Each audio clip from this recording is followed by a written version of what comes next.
If over the past few weeks you have felt as though you are leaving, under a curse, choking on water, humiliated at work, your heart broken, and every kind of misfortune lining up to knock on your door, please stop scrolling right now and do not be afraid. When facing misfortune, the most foolish thing ordinary people do is try to hide. They refuse to speak of it, or they pray to gods and Buddhas, begging the disaster to take a detour. But in our ancient Tibetan epics, when the great master Padmasambhava faced mountains swarming with Rakshasas and demands bring in plague and doom, he did not hide, nor did he raise a shield. He did something that terrified even the gods. He walked directly toward them and dissolved them into nothingness. The reason bad luck hits you with such deadly precision is that you have painted a massive target on your own soul, a target called the ego.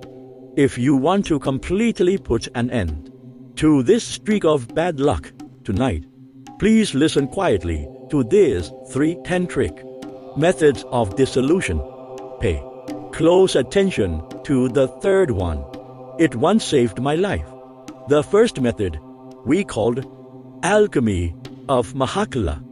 When you are humiliated by your boss or deeply wounded by someone you love, a bowl of poisonous fire burns widely inside your organs. You feel like you are going to explode in the next second.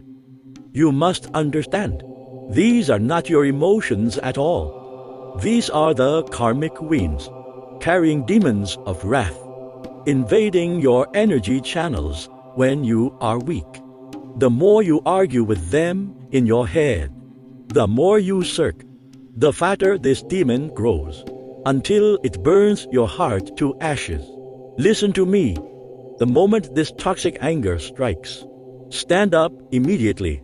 Walk to the messy street corner of your room or your cluttered desk, and with the fastest speed and ultimate devotion, clean it until it is spotless. This is not an ordinary chore. This is a sacred exorcism. Through your hands, you transmute that murderous, destructive energy inside you into the divine power of creating order in the physical world. As the chaos on your desk turns into pristine order, the demon of wrath inside you pours out through your fingertips into the void. The fire is extinguished and the disaster is dissolved. But what if what you feel right now is not anger, but a profound sense of powerlessness? This leads us to our much more dangerous second lesson. When you suffer a heartbreak or feel entirely lost about your future, you'll feel as though you are soaking in freezing, bitter water, completely paralyzed. In Tibetan mythology, this means your legs have been entangled by a naga from the abyss. They're masters at creating an illusion called depression. They tempt you to lock your door. Listen to sad music. I leave your ones alone until you drown in that bitter water. The only way to break the naga solution is to shatter the shape of the vessel. Push open the door immediately and step outside. Do not carry any purpose. Just walk down a street you have never taken before and keep walking until light sweat breaks out on your forehead. The greatest power of water is that it has no ship. When you obsess over your pain, that pain is a drop of highly toxic black blood dripping into an arrow glass of water. But when you feel an unfamiliar breeze, where you see streets you have never seen, your sensory world expands infinitely. You are essentially dropping the same drop of toxic blood into a vast, boundless ocean. As you walk further, your heart becomes as wide as the horizon. This is the ultimate way of using softness to conquer. Strength, Vinagas, chains will break on their own. Now, focus your attention. I am going to teach you the final method. This is the ultimate forbidding technique to remove the target of misfortune from your back. The Buddha once said that disaster finds you because you hold too tightly to an illusory I.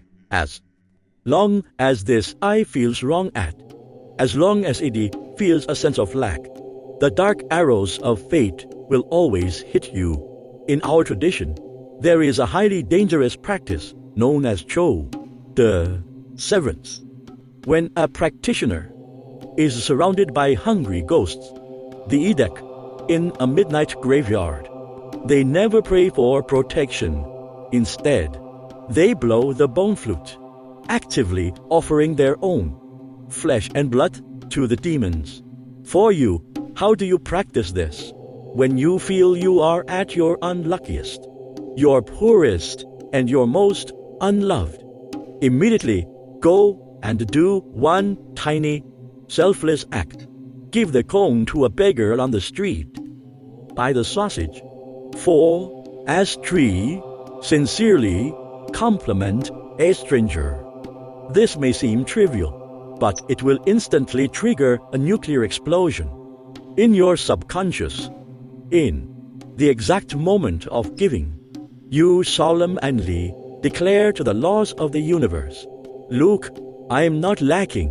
I still have the capacity to love this world." From extreme scarcity, you instantly switch to absolute abundance. This is how you remove the target. This is the most ancient miracle for attracting good fortune. So my child, true high-level dissolution never relies on verbal complaints. If you are enraged, use your hands to build order. If you are drowning in sorrow, use your legs to feel the vastness of the world. If you feel you have nothing left, go and give. Stop using your flesh and blood to endure this foolish negative energy. But what if there is one specific person in your life? No matter how far you walk, no matter what you do, you simply cannot dissolve them from your mind. They haunt your past like an nightmare. What do you do then? In my next video, I will teach you the most secretive practice in Tibetan Buddhism, the art of cutting the ties. Hit the follow button and consider it a amulet. From this old monk, tonight go and get a good night's sleep. Misfortune can no longer find you.